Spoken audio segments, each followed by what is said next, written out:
buenas tardes a todos. Gracias por concurrir aquí a recibir, por segunda vez, a nuestra amiga Gladys Genoa, que, como todos ustedes saben, es la directora representante de la CAF en Corporación Andina de Fomento en el Uruguay. Gladys es economista, egresada de la Universidad Central de Venezuela y cuenta con una maestría en políticas públicas del Instituto de Estudios Superiores de Administración. Tiene una larga trayectoria profesional, desempeñó cargos de responsabilidad tanto en el sector público como en el privado, tanto en Venezuela como a nivel internacional.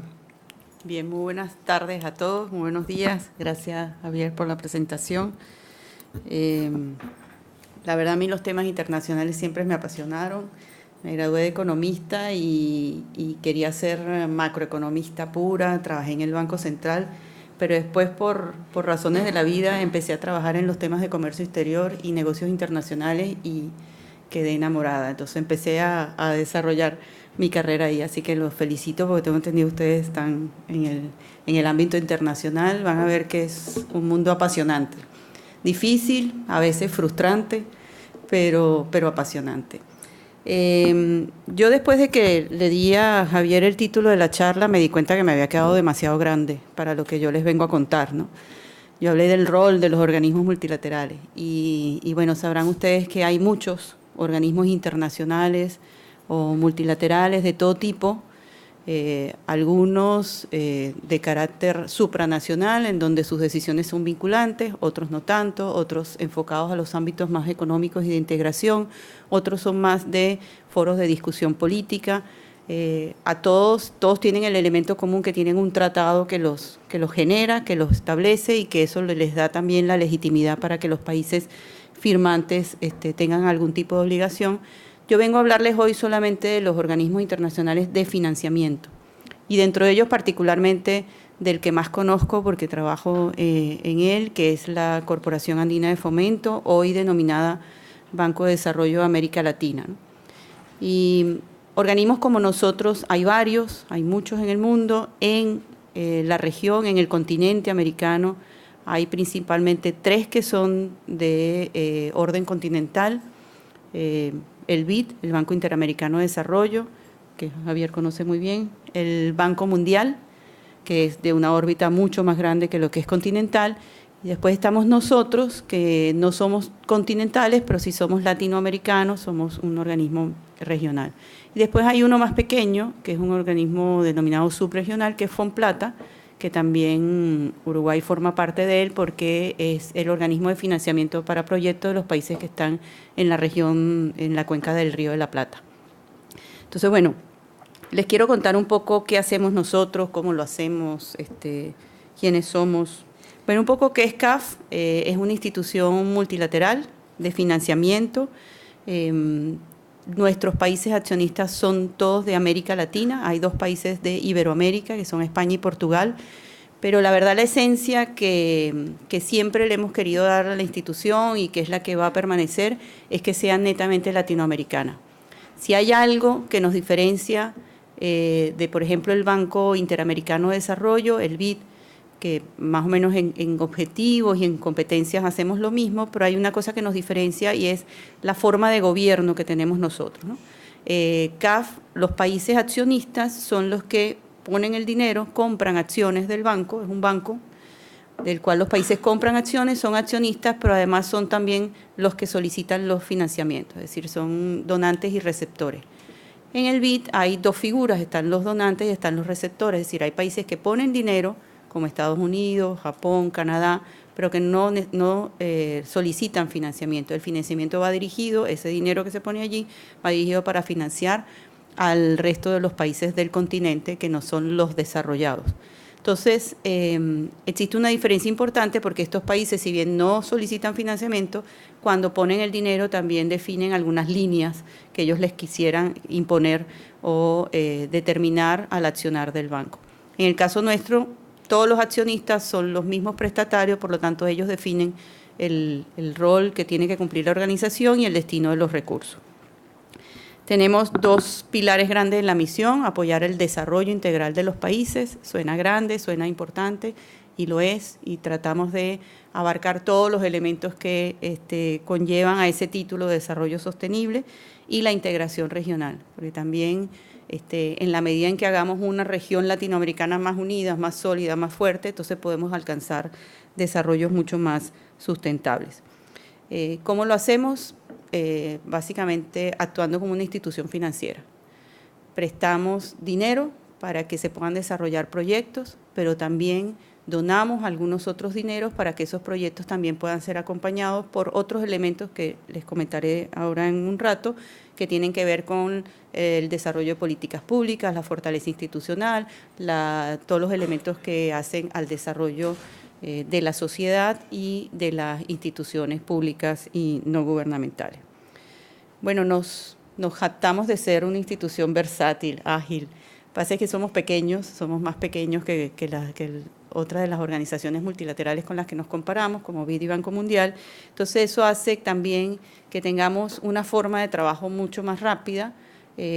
Somos un poco menos burocráticos, aunque cada día nos burocratizamos un poco más, porque en la medida en que vayamos creciendo hay que estar estableciendo reglamentaciones y eso generalmente hace que los procesos sean más rígidos, pero lo que yo creo que nos hace muy ágiles es que no tenemos unos gobernadores permanentes, como sí los tienen otras instituciones internacionales, es decir, que tienen a un representante del país fijo en la organización, y entonces eso hace que los consensos tengan que darse previamente a llevar los proyectos a las instancias de aprobación y a las instancias máximas de autoridades que son el directorio o la reunión de gobernadores, por ejemplo, en el caso del BID o el Banco Mundial. En nuestro caso, el convenio constitutivo se hizo de una forma que delega mucha autoridad en el presidente ejecutivo, y el presidente ejecutivo puede aprobar operaciones sin necesidad de pasar por el directorio, que está conformado por los ministros de todos los países accionistas. Entonces, eso le da una agilidad muy importante a la institución, porque cuando se trata de préstamos que no superan los 75 millones de dólares, el presidente ejecutivo tiene la facultad, que oída la opinión de los técnicos, los vicepresidentes y las áreas de negocio, de aprobar la operación. Entonces, muchas veces eso nos facilita mucho, y por el otro lado tenemos una especie de fast track o vía rápida, en donde podemos hacer reuniones de directorio virtual, y los proyectos que se presentan de manera virtual a las reuniones de directorio se aprueban en 10 días hábiles, con lo cual eso nos da también esa flexibilidad. Entonces, no solamente lo decimos nosotros, hacemos muchas encuestas de satisfacción con nuestros clientes y nos dicen que una de las cosas que valoran de CAF es el acompañamiento que hacemos y la agilidad con la que aprobamos los préstamos.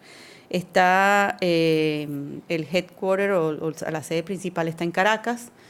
En el momento en que se creó la Comunidad Andina, se crea la CAF como un brazo financiero de la Comunidad Andina, por eso antes éramos Corporación Andina de Fomento, y el país sede se determinó que fuera Venezuela. Venezuela donó el espacio para que CAF estuviera ahí la sede.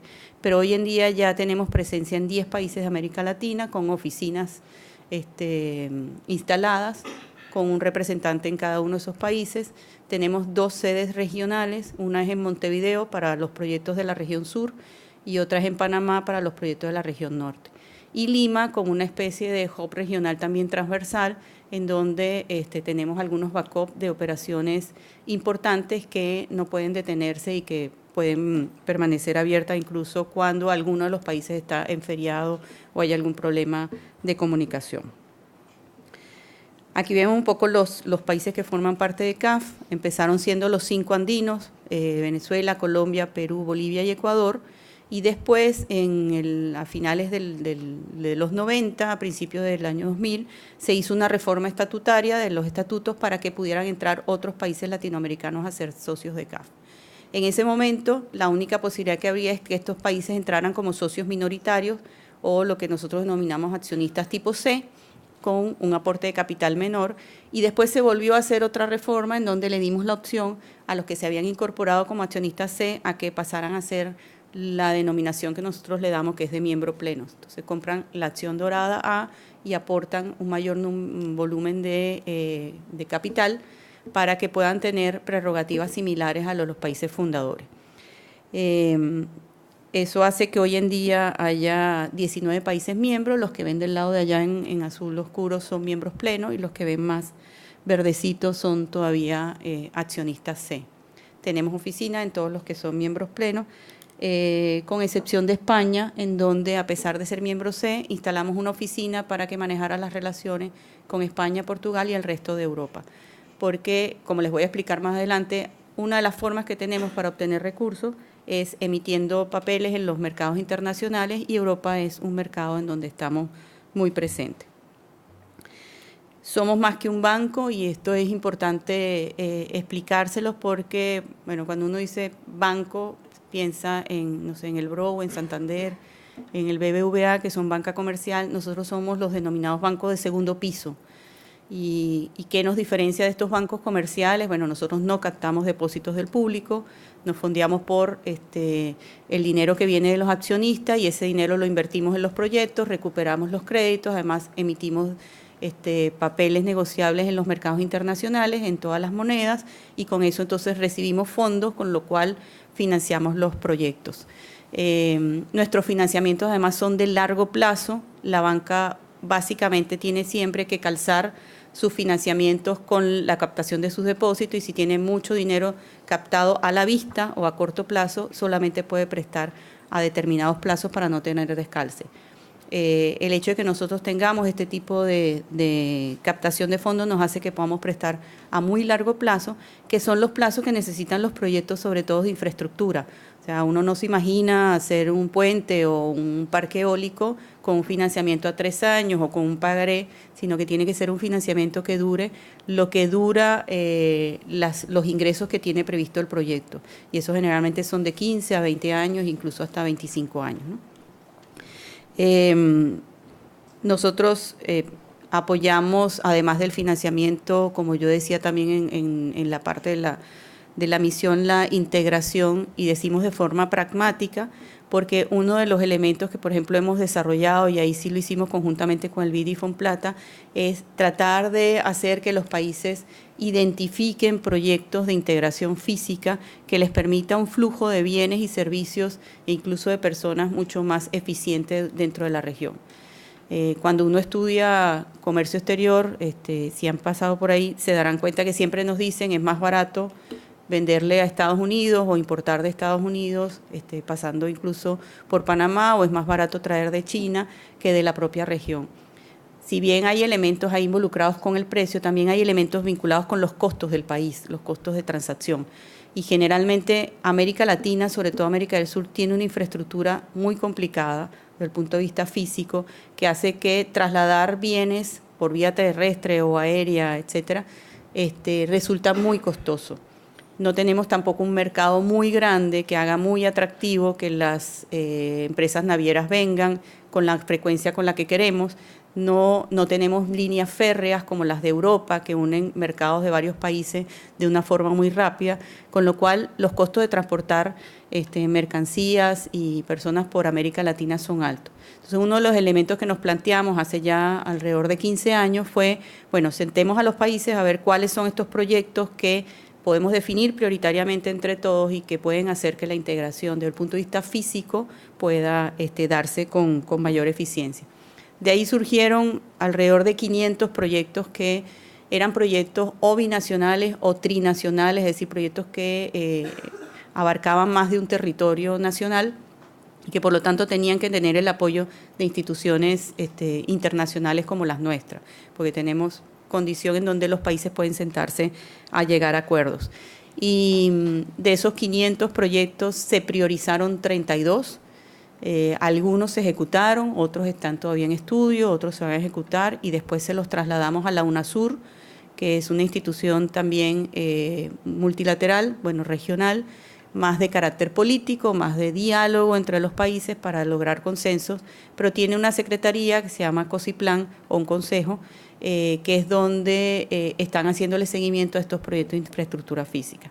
Nosotros seguimos participando en el Consejo porque nos parece que apoyar financieramente el logro y técnicamente de estos proyectos puede hacer que la región se fortalezca, sea mucho más eficiente en su comercio intrarregional y también en la presencia que puede tener en los mercados internacionales. También tenemos un montón de programas especiales, los van a ver después al final, les doy un pantallazo de todos, con los cuales complementamos nuestra actividad de financiamiento. Y era lo que les decía al principio, de que no solamente damos préstamos, sino que también en algunos casos donamos dinero.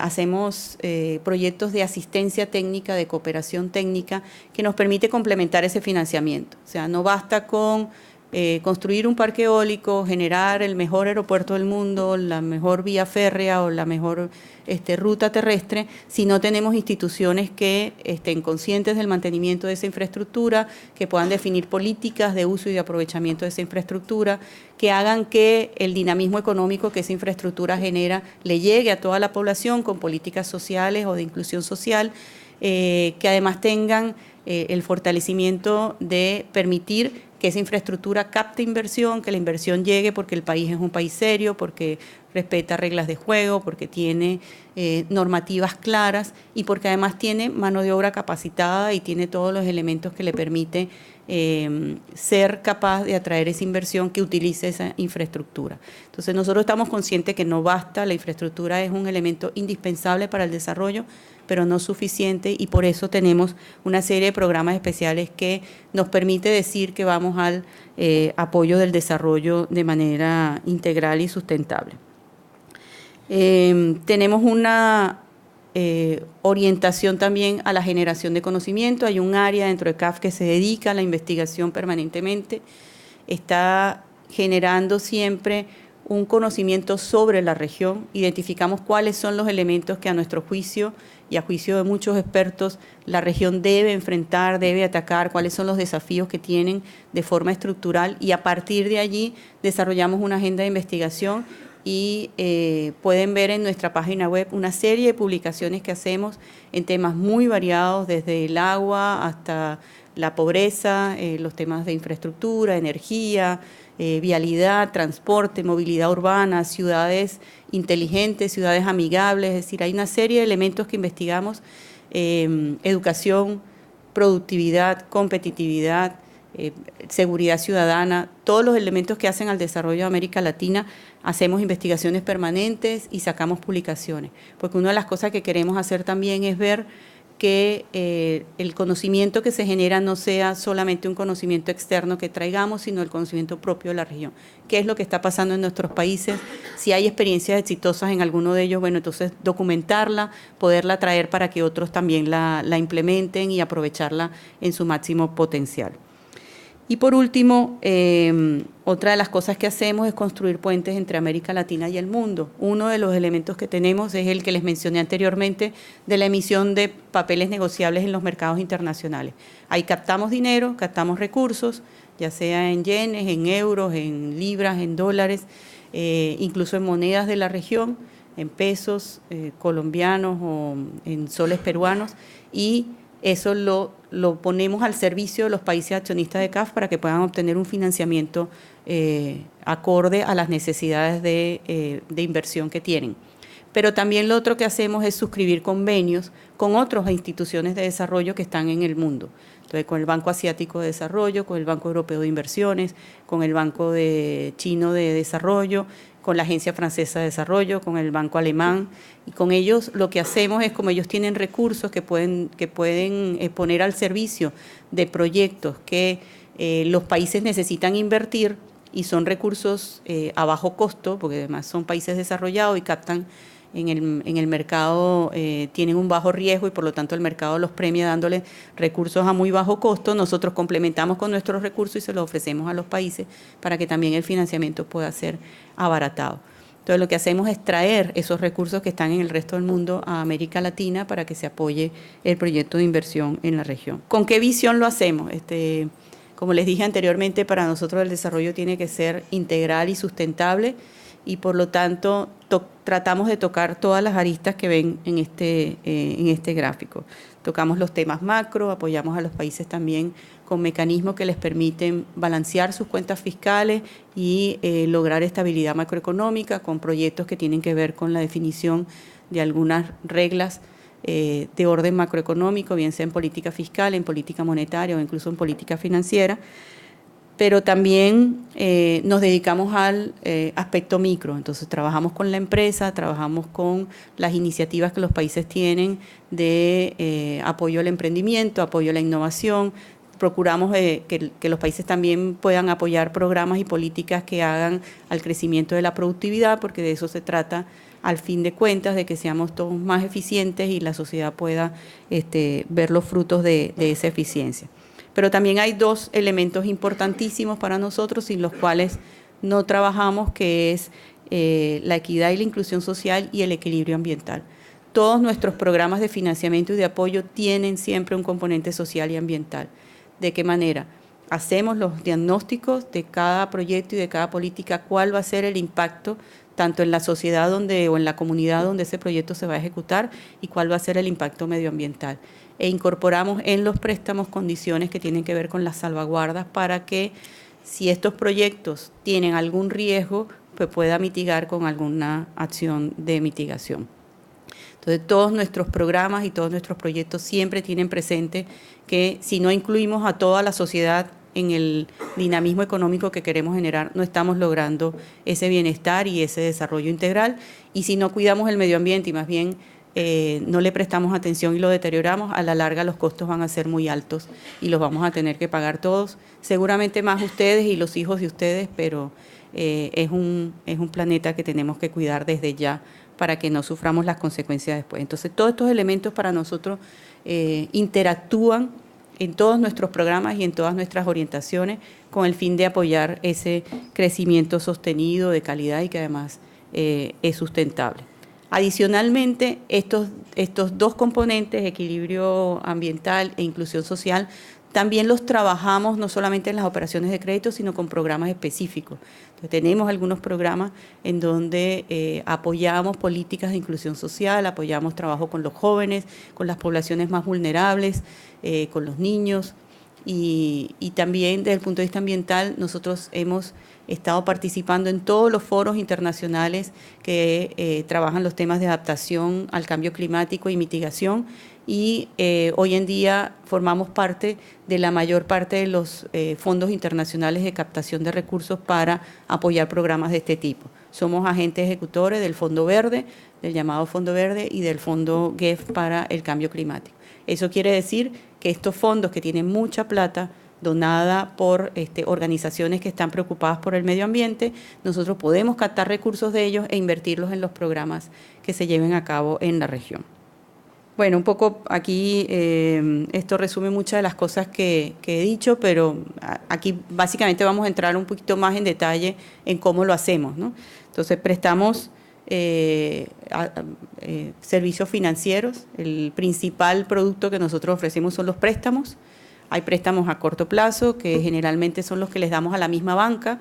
Como el objetivo de una banca de segundo piso no es competir con la banca comercial en la captación de proyectos y de inversión, lo que hacemos es suscribir líneas de crédito con las bancas, y con eso ampliamos la capacidad que ellos tienen para dar financiamiento a empresas o a instituciones de corto plazo. Tenemos líneas de financiamiento con la mayor cantidad de bancos en toda la región, incluso bancos internacionales, que a través de nosotros ellos pueden captar unos recursos con un periodo un poco más largo de tiempo a lo que son los recursos que vienen de los ahorristas, y con eso invertir en proyectos interesantes que puedan verse reflejados en un plazo de 5 a 10 años. Financiamos los proyectos directamente. Nosotros en este caso tenemos todo un staff de especialistas, tanto del área financiera como de las áreas técnicas, que cada vez que hay un proyecto que promueve un ejecutivo o que un privado va a invertir para poder desarrollar un proyecto en un país, nosotros hacemos todos los análisis correspondientes, el análisis financiero, el de factibilidad económica, el de factibilidad técnica, hacemos informes específicos sobre lo que puede ser la factibilidad medioambiental y social de ese proyecto, y una vez que todo está evaluado, entonces lo presentamos a nuestras instancias de aprobación y damos el financiamiento directo. Como lo dije antes, son financiamientos a largo plazo, a tasas bastante bajas para el mercado. ¿Qué es lo que nosotros buscamos aquí, buscamos complementar los recursos que los países tienen para hacer inversiones. La mayoría de los países o utilizan sus presupuestos nacionales o hacen emisiones de deuda, como las ha hecho mucho Uruguay, y Perú y Colombia hacen emisiones de deuda en los mercados internacionales. Si el país tiene un buen nivel de riesgo, es decir, es un país grado inversor como lo es Uruguay, Perú y Colombia, y tienen buenos niveles de riesgo, captan recursos a muy buen precio con unas buenas tasas de interés. Si el país tiene riesgo más alto, por supuesto le va a costar más que les compren sus emisiones de deuda. Nosotros ahí lo que entramos es a complementar todas esas fuentes de financiamiento que tienen los países con recursos de CAF para hacer las inversiones necesarias. Para ello, hacemos nosotros evaluaciones de cuáles pueden ser las prioridades en materia de negocios que podemos desarrollar. Nos sentamos con los países para ver cuál es su plan estratégico de desarrollo, identificar ahí cuáles son las prioridades en las que quieren invertir y desarrollamos una estrategia país y estrategia regional donde analizamos cuáles son los proyectos en los cuales vamos a intervenir y a financiar. Hacemos financiamiento estructurado. Esto es un tema importante, sobre todo hoy en día, en donde la modalidad de los proyectos bajo participación público-privada está siendo utilizada en manera importante en la región. Uruguay es un ejemplo de eso, pero también lo es Colombia, también lo es Perú, lo fue Chile en un momento anterior. Y ahí lo que nosotros trabajamos es una figura de financiamiento que no es ni al país ni a la empresa, aunque depende mucho de las garantías de la empresa promotora, sino que trabajamos un financiamiento adecuado al proyecto. Entonces, por ejemplo, aquí cuando se desarrolló la cárcel, que es el primer proyecto PPP que salió en Uruguay, lo que se hace ahí es identificar cuál es el proyecto, cuáles son sus ingresos futuros que le permiten repagar una deuda y con base en esos ingresos futuros proyectados y los contratos que ese proyectista pueda tener con el gobierno sobre los pagos que le van a hacer por disponibilidad o por peaje sombra, etcétera, nosotros calculamos cuál puede ser la tasa de retorno del proyecto y en base a eso se estructura el financiamiento. La fuente de financiamiento de esos proyectos puede ser múltiples, se utilizan mucho los fondos los fondos de pensiones. Las administradoras de fondos de pensiones tienen recursos que son ahorros de los trabajadores y que invirtiéndolos en proyectos de largo plazo con una rentabilidad asegurada y con un bajo riesgo pueden generar mayor rentabilidad a los ahorros de los futuros pensionados. Entonces, puede haber esa figura, puede haber préstamos de los multilaterales y ahí se estructura el financiamiento de la forma que sea más rentable para el proyecto. Pero este tipo de financiamiento va al proyecto. Y por último, los cofinanciamientos y préstamos AB, en donde hacemos que nuestro rol catalítico funcione mucho más, porque ahí lo que hacemos es como un club de bancos, en donde hay un banco principal que da el préstamo más grande y a más largo plazo, que generalmente somos nosotros, y después hay un club de bancos, generalmente bancos de la línea comercial, que los incorporamos al proyecto para que también tengan una cartera de inversión. Hacemos inversiones de capital, fondos de inversión, nos incorporamos en aquellos fondos que hacen aportes de capital a proyectos o a instituciones para que podamos entonces apalancar muchos más recursos desde el punto de vista de lo que no es solamente la deuda del proyecto, sino el capital que el proyecto necesita para desarrollarse.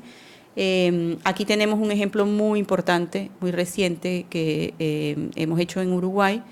Lo trajimos de una primera experiencia que tuvimos en Colombia. Creamos un fondo de inversión, un fondo de deuda para financiar los proyectos PPP. Nosotros incorporamos todo nuestro know-how y nuestra experiencia a través de una empresa que tiene CAF, que se llama CAF Asset Management, que maneja activos, y creamos una subsidiaria en Uruguay. Esa CAF Asset Management creó un fideicomiso y va a gestionar a partir de ese fideicomiso los proyectos que se presenten ahí, que está administrado por República Fisa, pero cuyos dueños de ese fideicomiso, es decir, los que hicieron los aportes y compraron las emisiones de deuda que se hicieron, fueron los 4 administradoras de fondos de pensión que existen en el país, las 4 AFAP, más el Banco de Seguros del Estado. ¿Cuál es la idea ahí? Que llegue el proyecto, los PPPs que están hoy en día en licitación, ya salieron 3 circuitos viales, está por salir el cuarto, salió un primer paquete educativo, está por salir el segundo. Entonces, estos proyectos que están bajo la modalidad PPP, que necesitan que el promotor venga con capital, pero que además se le financie el resto del proyecto y que están basados en un compromiso que asume el Estado de pago de disponibilidad a largo plazo, consiguen un financiamiento apropiado en este fondo senior de deuda. El fondo se estructuró porque la mayoría de estos proyectos tienen ingresos en unidades indexadas. Nosotros los multilaterales generalmente prestamos en dólares o alguna otra moneda internacional porque es de acuerdo a las captaciones que tengamos, y lo que logramos con este fondo fue que las AFAP, que tienen la mayor parte de sus recursos en unidades indexadas, pudieran calzar el financiamiento de estos proyectos. Nosotros, CAF, somos gestores profesionales, es decir, evaluamos los proyectos a través de CAFAM y además vamos a cofinanciar con el 10% de estos proyectos. Entonces, este tipo de instrumentos, como la creación de este fondo aquí, hecho a la medida de las realidades de Uruguay, de las necesidades de los proyectos que tiene Uruguay y además basado en la legislación que hoy en día el país tiene, tanto en la modalidad PPP como en el manejo de los fondos de las AFAP, nos permitió crear este instrumento adicional de financiamiento que le da una salida a estos proyectos que son tan importantes y que el gobierno los ha anunciado como prioritarios dentro de su Plan Nacional de Infraestructura. Bueno, otras cosas que hacemos es dar garantías y avales, prestamos servicios de tesorería, cooperación técnica eran los recursos que les comentaba anteriormente que son especie de donaciones, son no reembolsables, que buscan fortalecer mucho más la parte blanda, si se quiere decir, se quiere denominar así, del desarrollo. Y los programas de servicios de conocimiento que ya se los conté. ¿A quiénes les prestamos? A los gobiernos principalmente. Van a ver que en nuestra cartera el principal cliente son los gobiernos, sobre todo nacionales. Hay algunos países en donde hacemos préstamos directos a los gobiernos subnacionales. Son países que tienen una estructura más federal, como Brasil o Colombia, en donde los gobiernos departamentales tienen autonomía financiera y pueden endeudarse. No es así el caso de Uruguay, pero en donde la legislación lo permite, nosotros también le podemos prestar a los gobiernos departamentales y municipales. Le prestamos a las empresas, pueden ser públicas, privadas o mixtas, y trabajamos con los intermediarios financieros, que principalmente es la banca, pero también con aquellas instituciones que se especializan en las microfinanzas, en el apoyo a las pymes, los inversionistas ángeles que apoyan a los emprendedores, es decir, aquellas instituciones que van a un eslabón más abajo y que tratan de atender a esos clientes pequeños que tienen alto impacto, pero que no alcanzan a los niveles de financiamiento nuestros. Nosotros lo que hacemos es que a través de estas instituciones les damos los recursos para que ellos puedan atender a este tipo de clientela. Bueno, un poco de números, como ven ahí hemos crecido mucho. Cuando CAF se creó, era además con 5 países andinos, era muy chiquitita, prestábamos alrededor de 10 mil millones de dólares en los primeros 5 años. Hoy en día, en un periodo de 5 años, estamos prestando alrededor de 50 mil millones de dólares a razón de 20 mil anuales. El año pasado aprobamos 22 mil millones de dólares de recursos para financiamiento de proyectos. Como ven, en el 91 apenas íbamos por 800 millones. Es decir, que ha sido un crecimiento exponencial, producto, por una parte, de la apertura que tuvimos a que se incorporaran más países. Entonces ahora ya no solamente tenemos alcance andino, sino un alcance regional mucho más importante. Tenemos a toda América del Sur como miembro y una buena parte de América Central. Estos son, en términos muy generales, las 4 áreas que más absorben nuestras políticas de financiamiento. El más grande son sectores productivos y financieros. Ahí está muy presente el sector de la agroindustria, sobre todo para los países del sur. En algunos casos en el norte son sectores más industriales, el sector de la construcción, el sector de la manufactura y la banca, que ocupa un lugar importante, así como el resto de instituciones financieras de menor tamaño. En segundo lugar está la infraestructura económica. Ahí incluimos todos los temas de transporte, es decir, transporte aéreo, terrestre, ferroviario, marítimo, las instalaciones de centros de actividad logística, energía, todo lo que hace a la infraestructura básica para que se pueda desarrollar las actividades económicas y los países puedan derramar dinamismo económico en los países, es decir, generar empleo, generar productos, incursionar en los mercados internacionales. Después tenemos el 18% en infraestructura y desarrollo social, y ahí básicamente están todos aquellos proyectos que se vinculan un poco más con el bienestar de la población, por ejemplo, los proyectos de agua y saneamiento, educación, salud, y aquellos proyectos que apalancan el que la población tenga más acceso a este tipo de servicios básicos, a la educación, a la salud, al agua potable, a las plantas de tratamiento de aguas residuales, para que haya saneamiento en el país y podamos vivir en mejores condiciones. Y por último, el 14% está destinado a estabilidad macro y reforma. Aquí entran una serie de apoyos financieros a los países para que puedan reestructurar deuda, tener holgura en sus mecanismos de financiamiento para políticas de corte más macroeconómico, políticas fiscales, etcétera. En Uruguay, por ejemplo, nosotros tenemos una línea de crédito contingente aprobada con el gobierno, con el Ministerio de Economía y Finanzas, que básicamente es como una línea de seguro, es un salvavidas que tiene el gobierno, que está aprobada, preaprobada, pero que no utiliza hasta tanto no tenga la necesidad de hacerlo. Generalmente estas líneas son para que si el país en determinado momento, debido a la coyuntura nacional o internacional, se enfrenta a dificultades para acceder a los mercados internacionales, pueda tener estos recursos ahí preaprobados y los pueda utilizar para hacer frente a los compromisos de deuda o hacer frente a los compromisos presupuestarios sin tener que incurrir en mercados internacionales que a lo mejor en esos momentos están mucho más costosos.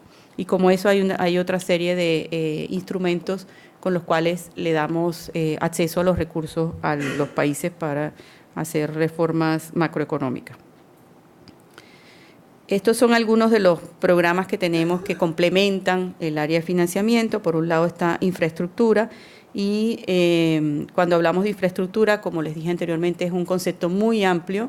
Es infraestructura de transporte, es infraestructura de manejo de mercancías, es infraestructura de tipo económico, es decir, que permite que se realicen las actividades económicas, pero la acompañamos con otros programas que no necesariamente son financiamientos, pero que sí hacen a las veces de esta política en apoyo al desarrollo de la infraestructura.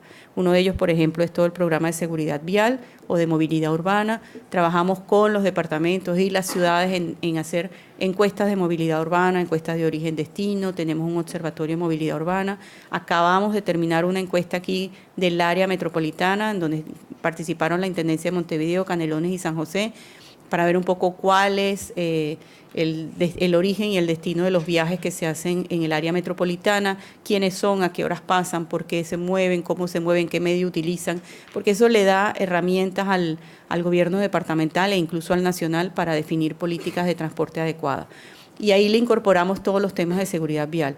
Hicimos un relevamiento con una metodología que se llama IRAP, que identifica cuáles son los elementos de las rutas más importantes del país y cómo su señalización o el diseño estructural de esa ruta puede afectar de una manera negativa la seguridad en las carreteras. Y de ahí se proponen una serie de medidas. Eso también lo hemos hecho. Y tenemos todas unas plataformas georreferenciadas de los que son la geografía del sur y los diferentes proyectos que se pueden desarrollar en cada parte, donde están identificados los proyectos que financiamos, los que han priorizado los países dentro del IRSA, que uno puede entrar a la plataforma, es gratuita, y ahí puede ver un poco dónde están los principales desarrollos que está haciendo la región y dónde geográficamente también están los principales obstáculos para desarrollar proyectos. Tenemos un programa de tecnologías de información y comunicación, en donde también hemos desarrollado mucha investigación y publicaciones, y estamos apoyando a los países a que tengan plataformas adecuadas para que hoy en día se puedan dar el desarrollo tanto productivo como financiero que necesitamos. Sabemos que la banca cada día es más electrónica, sabemos que el Internet de las cosas es lo que está prevaleciendo en el desarrollo del día a día, y si no tenemos la capacidad adecuada para que eso se produzca, podemos dejar de incursionar en políticas de desarrollo importantes. Después está el área de energía, en donde bueno, vemos la generación, vemos todo el concepto de energía de una forma integral.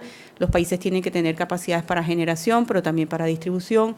Los proyectos de integración energética también son importantes, porque en determinado momento un país tiene déficit y el otro tiene superávit, pueden intercambiar energía. Creo que en el sur hemos tenido muchas experiencias en donde han sido buenas y malas en temas de integración energética, pero son elementos que hacen a las políticas energéticas de los países. Uruguay es ejemplo hoy en día por la política de Estado que desarrolló en materia energética, esa política de Estado que le ha permitido, por un lado, cambiar toda su matriz a una energía más limpia, tener cerca del 80 y 90% de una generación energética renovable, lo cual es una diferencia fundamental a la matriz que tenía hace unos años y que se proyecta a ser una matriz todavía mucho más sustentable, además de haber generado la independencia en la generación de energía que también un país en determinado momento necesita para llevar adelante todas sus políticas.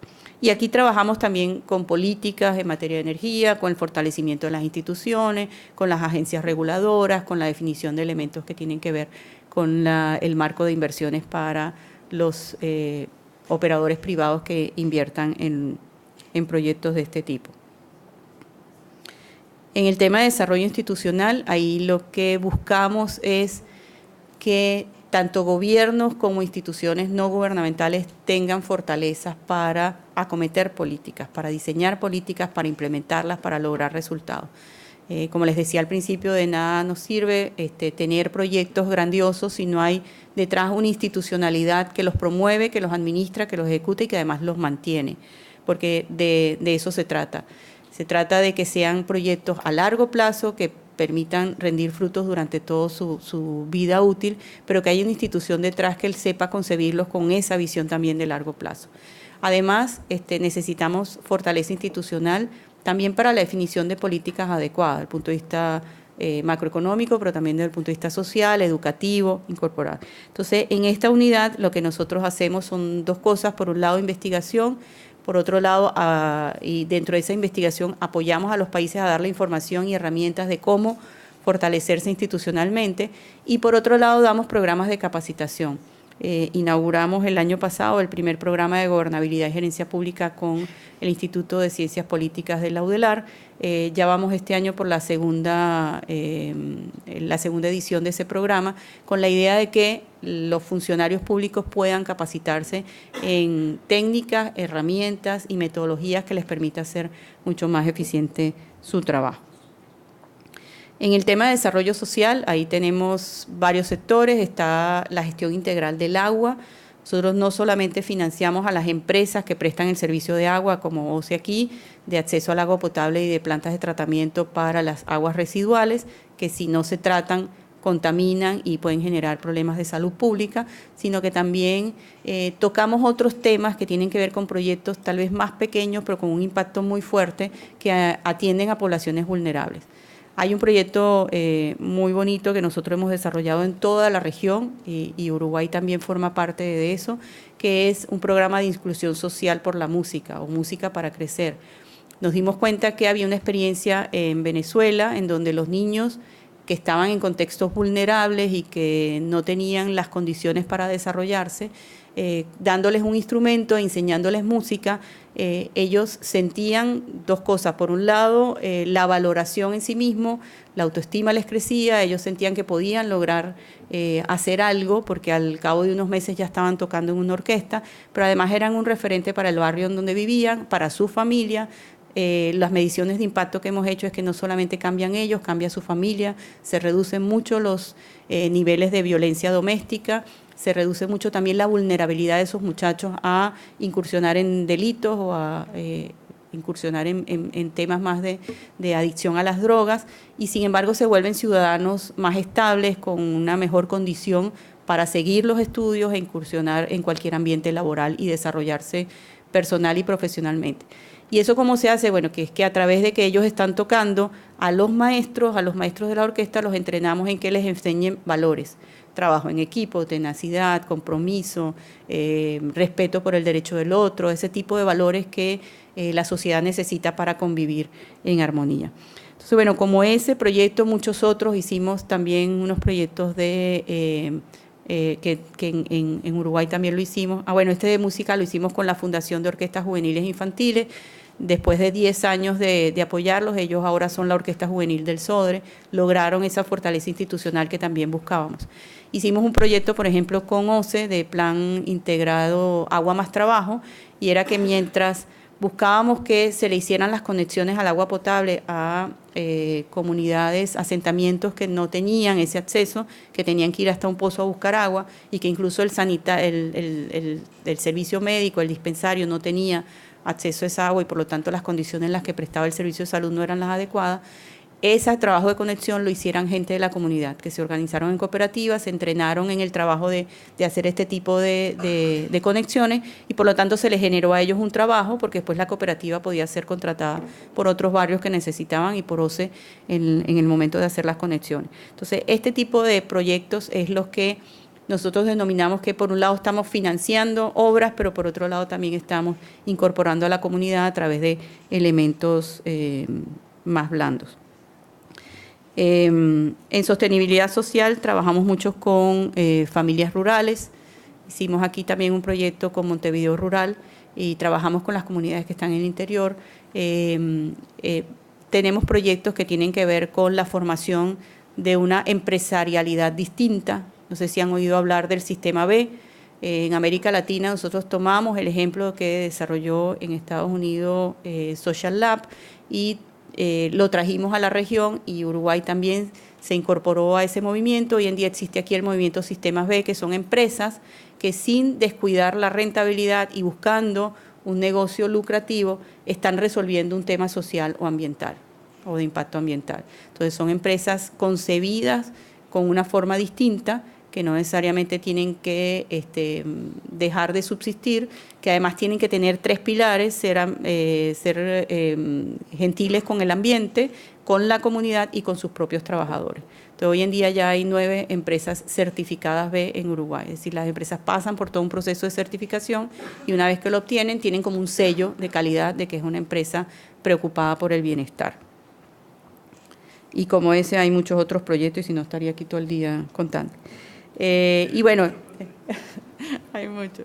Y bueno, el área de competitividad y política pública es la que se encarga un poco de apoyar todos los proyectos de innovación, emprendimiento, desarrollo de inversionistas ángeles para que puedan apalancar aquellas empresas pequeñas que tienen alto impacto y que pueden dar el salto hacia el mercado. Es decir, todos aquellos elementos que hacen a la productividad, a la competitividad, a la inserción internacional, se apoyan con este programa.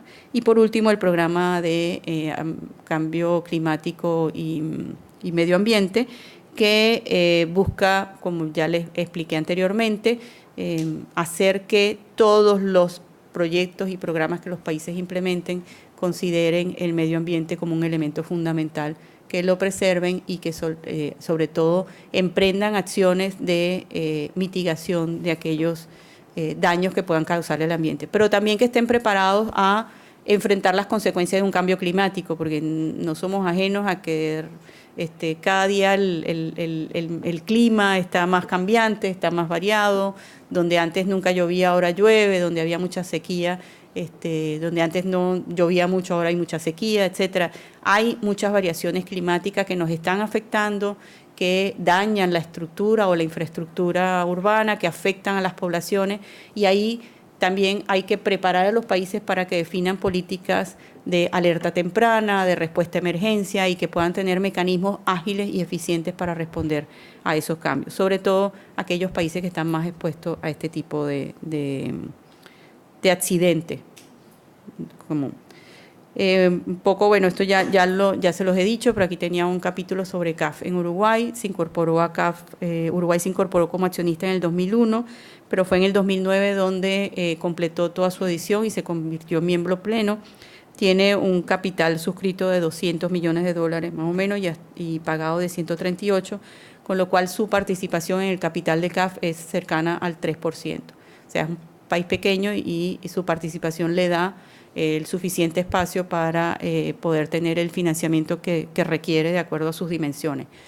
Un elemento importante de que Uruguay se haya convertido en miembro pleno en el 2009 es que no solamente ganó más espacio para financiamiento, sino que además logra entrar en la definición de las políticas de la institución. Hay 2 directores fijos de de Uruguay en el directorio de CAF, que son el ministro de Economía y el presidente del Banco Central, que asisten a las reuniones de directorio, que aprueban los proyectos, pero que también forman parte de ese grupo colegiado que define las estrategias de acción de la institución. Nuestra estrategia de intervención aquí en el país, que fue un poco lo que les conté al principio, de que nos sentamos, vemos cuáles son los elementos que afectan a la región, pero también cuál es el plan estratégico del país y dónde nosotros como institución tenemos algo que aportar. Pues no se trata de hacer todo, sino donde somos mejores, por decirlo de alguna forma, donde tenemos algún valor agregado. Entonces nos llevó a definir para el periodo 2015-2020 una estrategia de intervención que se basa en 4 áreas importantes, que lo que busca la intervención en estas 4 áreas, transporte, energía, agua y saneamiento y logística, es generar capacidades, o sea, que el país tenga capacidades, sobre todo físicas, para que pueda dar el salto e incursionar en un desarrollo de mayor nivel. Y por otro lado tenemos algunas áreas transversales en donde hemos venido trabajando de forma muy importante, que son la estabilidad macroeconómica, apoyando al gobierno con las líneas de crédito contingente y con otros programas, por ejemplo, el programa de inclusión financiera, en donde le dimos cooperación técnica al Ministerio de Economía para definir la política y elaborar la ley, un programa para revitalizar el mercado de capitales, es decir, una serie de elementos que hacen a la macroeconomía global del país. En el área de desarrollo productivo y financiero también hemos trabajado y estamos presentes, los programas de inclusión social y cultura, porque eso también es un área que no se puede olvidar. La cultura hace a la gente se identifica y tiene algunos elementos que los lleva arraigados y que forman parte de su cultura, ¿no? Y cada país tiene también ciertas características y ciertas condiciones. Aquí nosotros hemos venido trabajando tanto con el Teatro Solís como con el Museo del Carnaval, con el Museo el MAPI, la Cinemateca, que ahora va a estar dentro de los predios que estamos construyendo, de la sede que estamos construyendo, y hemos tratado de hacer un aporte más a que la cultura pueda llegarle a toda la población. Por ejemplo, en el Solís hicimos una aplicación móvil para que la gente pueda visitar el Solís desde el celular y tenga incluso unas vistas en tercera dimensión que le permitan al que no puede ir, al que está lejos o al que está incapacitado, tener la idea de cómo es el Solís por dentro. Y al que va, bueno, le permite ver mucho más y entender mejor lo que le explican los guías. Y como ese, muchos otros proyectos como el que tuvimos con CEPRODI, que es una institución que ayuda a mujeres jefas de hogar a que mientras ellas se capacitan para que se puedan incursionar en los mercados laborales, generalmente son adolescentes que tienen un embarazo temprano y por lo tanto pierden toda continuidad con los estudios. CEPRODI tiene una guardería para cuidar los niños y las entrena y las forma y después las ayuda a conseguir bien sea un trabajo o un negocio para emprender ellas mismas. Entonces, bueno, como dice, hay muchos proyectos y en generación de conocimiento, ya les expliqué, tenemos una agenda permanente de investigación que genera publicaciones que están todas disponibles, que están todas descargables en la web para que todo el mundo, desde la academia o el sector privado y el sector público, se pueda beneficiar de esos conocimientos que ahí se generan. Estos son algunos números en Uruguay. El año pasado tuvimos récord de aprobación, aprobamos $1.000 millones en financiamiento. Veníamos creciendo, cuando ven la curva, todo mejora mucho más desde que instalamos la oficina, que fue en finales del 2010, con lo cual ven que a partir del 2011 empezamos a tener un nivel de aprobaciones mayor, y es porque el estar aquí cerca del país, entender mucho más las realidades, entender cómo funciona el gobierno, cuáles son las necesidades, anticiparnos a esas necesidades, nos permitió incursionar de una forma muy importante. Yo le contaba a Javier afuera que cuando llegamos a Uruguay, bueno, nadie conocía, todavía hay gente que tampoco conoce, pero en ese momento absolutamente nadie sabía qué era CAF y qué hacía, y bueno, nos tocaba un poco ir casi que predicando la labor de CAF en todos los escenarios para que un poco nos conocieran, y y nos costó hacernos sentir, posicionarnos, pero hoy en día, y uno de los, bueno, y teníamos además que competir con el BID, que tenía 50 años de presencia aquí, un presidente uruguayo por mucho tiempo, entonces teníamos que hacernos el espacio, hacernos sentir, saber que estábamos aquí, que éramos una institución aliada del país para el desarrollo, y hoy en día nos da mucha satisfacción cuando el gobierno llama a reuniones a los organismos multilaterales de financiamiento y nosotros somos uno más de esos organismos que nos reunimos con el gobierno. Cuando empezó esta nueva administración, que hacen la llamada encerrona con los multilaterales, nosotros estuvimos allí y entonces eso significa que bueno, ya estamos, ya llegamos, estamos y las curvas de aprobaciones demuestran que hemos hecho una importante labor de acompañamiento. El cliente principal de nosotros es el gobierno o los proyectos impulsados por el gobierno, es decir, no necesariamente cuando nosotros hablamos de soberano es que el proyecto tiene un riesgo soberano, tiene un riesgo vinculado al país y al gobierno, no tanto al accionar de una empresa privada. Entonces el 90% de nuestros préstamos aquí están amparados por un riesgo soberano, ¿no? Así lo estemos dando al proyecto, pero detrás de eso hay un pago que el gobierno hace y que nos garantiza una fiel ejecución y el repago del crédito. Tenemos hoy en día una cartera de 959 millones. Cuando hablamos de cartera, cuando hablamos de aprobaciones es lo que aprobamos en un año en financiamiento. Cuando hablamos de cartera es las aprobaciones más lo que se está repagando y lo que los proyectos que ya están repagando, los desembolsos que hacemos, etcétera. Y ahí la cartera que hoy en día tenemos está estructurada de la forma que ven ahí. Energía se lleva una tajada muy importante. Ahí estamos con proyectos de todo tipo, desde generación térmica, eólica, biogás y algunos proyectos que tienen que ver con transmisión y distribución. En segundo lugar está el tema de transporte, básicamente es vialidad. Hemos hecho ya varios préstamos con la CND para rehabilitación de rutas nacionales, secundarias y terciarias, y estamos también trabajando en la rehabilitación del sistema ferroviario de transporte de carga. Y el tercer componente es agua y saneamiento. Acabamos de firmar el lunes un contrato con OCE por un segundo programa para obras de agua potable y plantas de tratamiento de aguas residuales para completar todo el plan de inversión que tiene la empresa. Ya termino con esto. Y por último, bueno, muchos no sé si van a la Ciudad Vieja y habrán visto que hay una obra ahí grande. Hay gente que está furiosa porque le cerramos una calle por donde pasaban, pero creo que ya se les medio pasó la furia, ya se acostumbraron a dar la vuelta abajo, pero bueno, en ese predio que antes era el antiguo Mercado Central, y estaba un restaurante que todos mencionan como muy famoso, Morini, que imagino que lo conoce Javier, ¿no? Y los padres de ustedes seguramente, pero no tanto ustedes. Bueno, ahí vamos a construir las nuevas oficinas de CAF, donde va a funcionar lo mismo que tenemos hoy, que es la sede regional, la oficina Uruguay más la sede regional sur.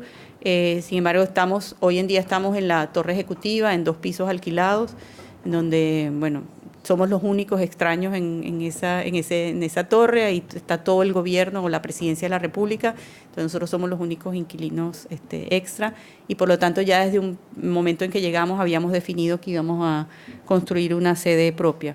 Esta sede fue objeto de un concurso de ideas que lanzamos en el 2012, se presentaron 68 proyectos, ganó un proyecto en el cual 4 arquitectos muy jóvenes se consorciaron para presentar la propuesta. Esa propuesta fue la elegida y es la que hoy estamos construyendo. Esperamos el año próximo poder tener la sede lista.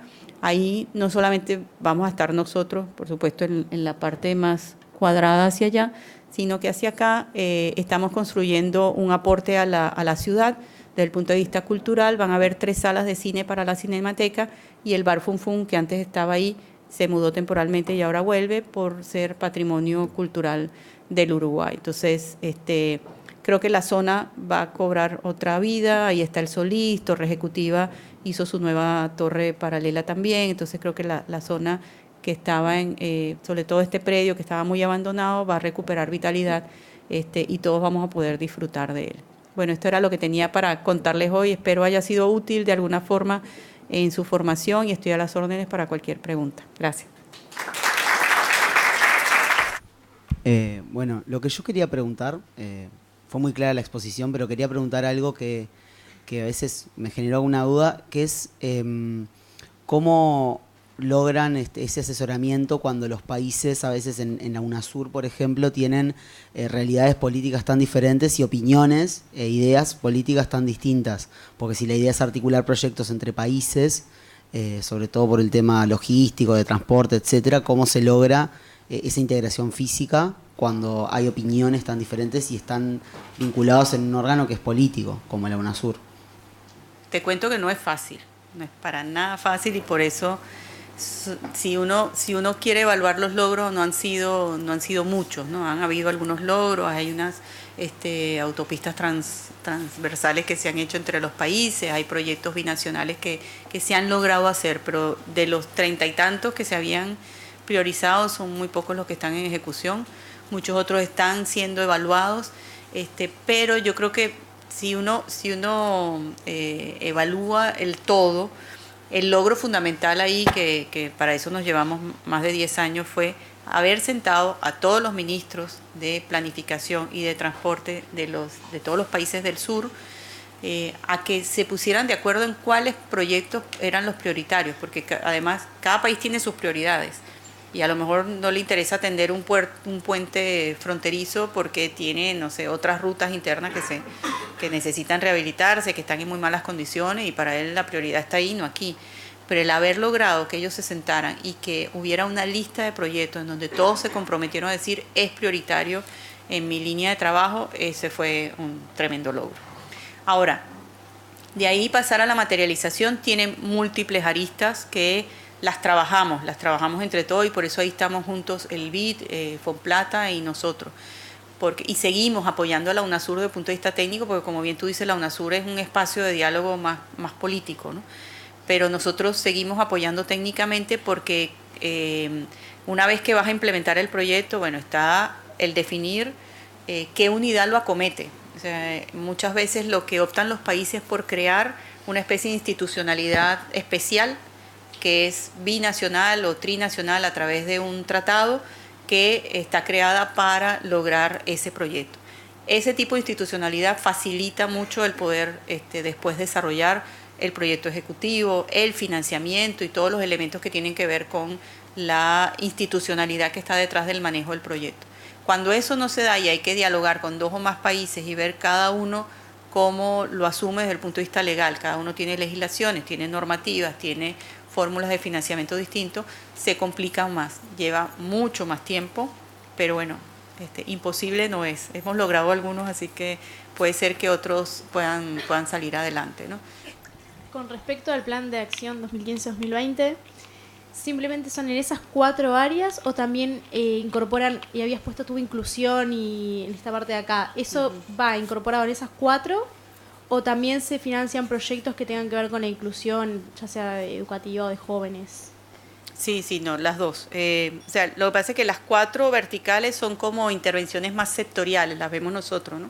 Que van dirigidas a crear capacidades en esos sectores, capacidades físicas, humanas y tal. Y las otras son áreas como más transversales, que, o sea, si yo logro financiar un proyecto que hace a la inclusión financiera, por ejemplo, estoy ayudando a todos los otros sectores a mejorar, ¿no? Entonces, por ejemplo, el proyecto que hicimos con el mercado de capitales nos permite tener bases para que se puedan obtener financiamientos del mercado de capitales para proyectos de infraestructura en los 4 sectores. Entonces, son como áreas que para nosotros son transversales porque hacen a todo el conjunto de los sectores, los otros los vemos más como especializados. Y también responde un poco a cómo estamos organizados internamente, ¿no? Que tenemos áreas de negocio y está infraestructura, desarrollo social, energía y sectores productivos y financieros, entonces un poco nos adecuamos también a eso, ¿no? Pero lo vemos más así, intervenciones a un sector específico, a un área, y áreas más transversales que hacen a toda la economía, ¿no? Pero sí hay proyectos de todos. Quería estar seguro si ustedes advirtieron que lo que Gladys nos habló es de un tema absolutamente clave, que es el financiamiento del desarrollo. Todos ustedes saben qué es el tema del desarrollo, la problemática del desarrollo y demás. Pero en nuestra carrera, nosotros nunca nos preguntamos cómo se financia el desarrollo. Es decir, todo eso implica mucho dinero. Voy a poner un ejemplo actual, ¿verdad? Es decir, parece que vamos a tener otra pastera, ¿verdad? Y entonces se necesitan 1.000 millones de inversión, digamos, para simplificar fundamentalmente en el ferrocarril, porque tienen que mover la madera. ¿De dónde saca el Uruguay 1.000 millones? Primera solución sería subir el IVA al 60%, por ejemplo, lo cual evidentemente no es la solución, ¿verdad? Es decir, no puede la población salir a financiar una inversión de ese tipo. Entonces, para eso se creó este aparato multilateral en general. Este es un ejemplo, y es que además tiene la ventaja que se ha hecho mucho más cercano que en el que estaba yo, que estaba en Washington. Y entonces, estos organismos, que por ser organismos multilaterales, integrados por gobiernos, generan mucha confianza en el mercado. Por lo tanto, los papeles que Gladys va a colocar en el mercado van a pagar un interés bajo, porque la gente dice, bueno, yo quiero tener una inversión segura. Entonces, no sé cuánto estará colocando, el 1%, medio por ciento, porque han caído mucho las tasas. Por lo tanto, si el organismo financiador paga en el mercado muy poco dinero por conseguir que los privados, y fundamentalmente los fondos de pensiones, que como mencionó Gladys, son los grandes actores de esto, o algunos hay también grandes empresas que lo hacen.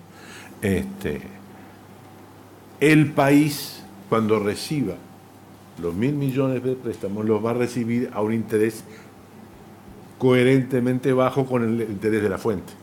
¿Me explico? Entonces, si CAF o BID o Banco Mundial están colocando sus bonos a 1%, el Uruguay va a pagar el 2%, el 3% de interés. Y la gran ventaja es que los plazos no tienen nada que ver con lo que ustedes conocen como plazos en la banca privada. Los plazos son de 10, 15, 20 años. Nuestros países, el Uruguay, mi país, en gran medida se construyó su infraestructura, sus grandes obras en función. Las represas, ¿cómo se hicieron las represas? ¿Se hicieron? No existía la CAF, pero existía claro, entonces, el concepto de desarrollo que nosotros vemos está un poco amputado de todo este mundo que es realmente importante, porque sin esto no funcionaría.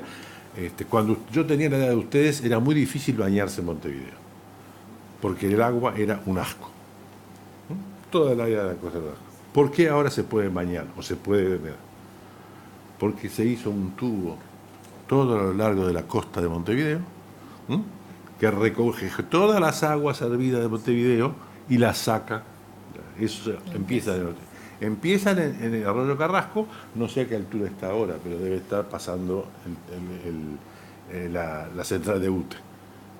Bueno, esas obras son de una dimensión que los países como los nuestros, y también los países grandes, no pueden del todo financiar sin esto. Entonces, esta dimensión del financiamiento del desarrollo, aunque nosotros lo vemos poco en nuestros programas, les sugiero que no lo olviden. Pero para complementar un poco este punto que me parece relevante, y es que no solamente nosotros tenemos que procurar darle los recursos a los países para que puedan ejecutar estos proyectos de gran envergadura, sino que tenemos que cuidar de que la institución sea sana, sea de bajo riesgo. Si se funden. Claro, porque, o sea, como bien lo dice Javier, nosotros emitimos los mercados internacionales y tenemos una calificación de riesgo.